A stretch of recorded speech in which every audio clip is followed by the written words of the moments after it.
Mars, the next giant step for mankind. Since landing on the moon in 1969, Mars has been next in line for space exploration. Let's hope we have this guy operating the ship. No, not him. The other guy. No, you know, the other guy. Yes, him! Let's have him do it. Or maybe not. Mars can get up to 140 million miles away or 225 million kilometers away, or to simply put it, a really bleeping long way from Earth. Now, let's make our way to Mars.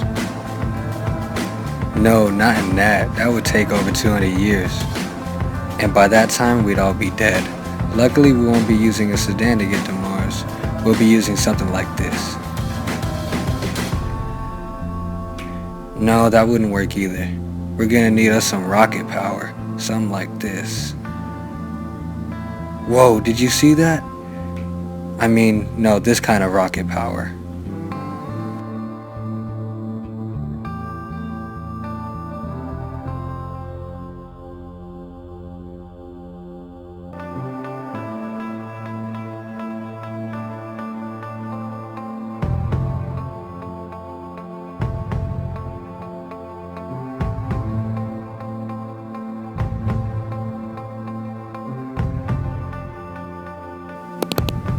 Now, let's make our way to Mars.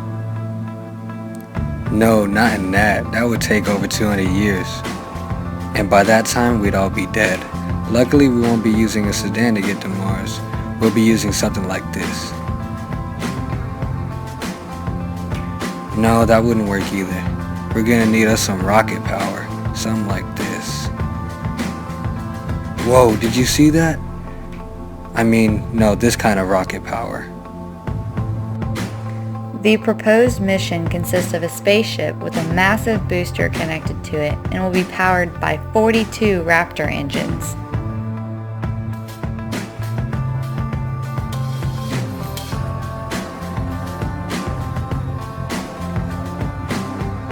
No, not that. These.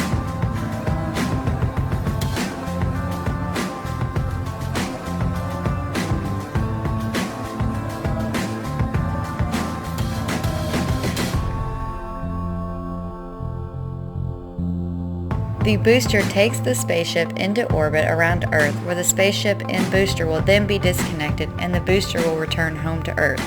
Once home, the booster is connected to a propellant tank and sent back into orbit, refueling the spaceship.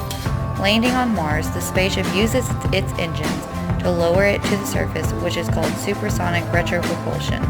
Since the spaceship uses methane, the idea is to create fuel from Mars's atmosphere of carbon dioxide or possibly subsurface water if it is there. This is the plan proposed by SpaceX, but what else happens to astronauts as they are in space? Okay, now we're in space. We will travel to Mars and get there in about 7 months. But what will happen to our bodies now that we are exposed to high amounts of radiation?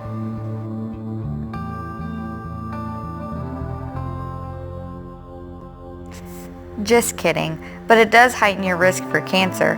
Also, while you're up there, things could get a little hostile with your crew members.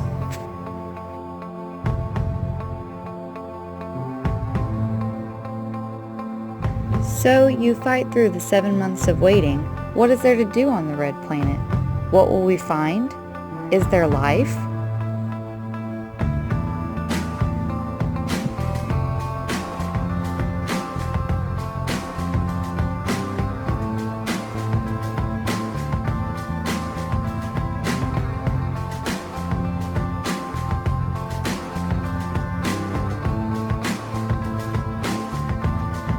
However, one question that remains is whether or not Mars once had water on it due to the way the surface of the planet looks. Where there is water, there might have been life.